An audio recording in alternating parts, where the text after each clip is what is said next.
సంతానం లేని వారు ఈ సంఖ్యను ఉపయోగిస్తే సంతానం కలగవచ్చు అని చెప్తారు ఎవరైనా. డాక్టర్లు కూడా ఈ మందులు వాడితే సంతానం కలగొచ్చమ్మా, ఇలా చేస్తే ఇలా ఏదో టెస్ట్ బేబీ ఇలా చేస్తే సంతానం కలగొచ్చమ్మా, ఇలా చేస్తే సంతానం కలగొచ్చు అంటారు తప్ప వేరే మాట మాట్లాడరు. కానీ ఆ పుస్తకంలో ఏం రాశారు తెలుసా? 46వ నంబర్లో పేరు పెడితే సంతానం లేని వారు ఈ సంఖ్యను ఉపయోగిస్తే తప్పనిసరిగా సంతాన భాగ్యం కలుగుతుంది అని రాశాడు.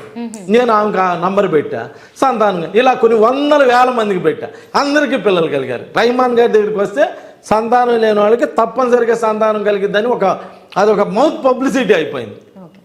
కనీసం ఎంత టైం పడుతుంది సార్? వెంటనే మీరు అడిగితే ఒకవేళ యద్భావం తద్భావతి, మీకు గనక 1 yearలో కావాలా, 1 yearలో అయిద్దా, 2 yearsలో అయిద్దా, 3 yearsలో అయిద్దా అంటే భగవంతుడు తదాస్త అంటాడు. మీరు అడిగినంత టైం ఇస్తా. అలా కాదు, రెహమాన్ గారి దగ్గరికి వెళ్తున్నాను, ఒక నమ్మకంతో వెళ్తున్నా.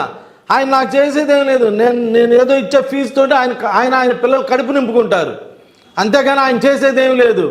మరి ఆయన మీద నమ్మకం ఉందని నేను వెళ్తున్నాను. నాకు వెళ్ళంగానే పని అవ్వాలనేటువంటి భావంతో నువ్వు వస్తే వెంటనే అవుతుంది. రెహమాన్ గారి దగ్గరికి వెళ్తున్నాను, ఒక 5 ఏళ్లలో అన్న పిల్లలు పుట్టకపోతారా అని వస్తే 5 ఏళ్ల దాకా ఆపుతాడు దేవుడు. మీ భావనే భగవంతుడు. మళ్ళీ వేరే సపరేట్గా ఉన్నాడని చెప్పి మనం వెళ్ళి మొక్కుంటున్నాం.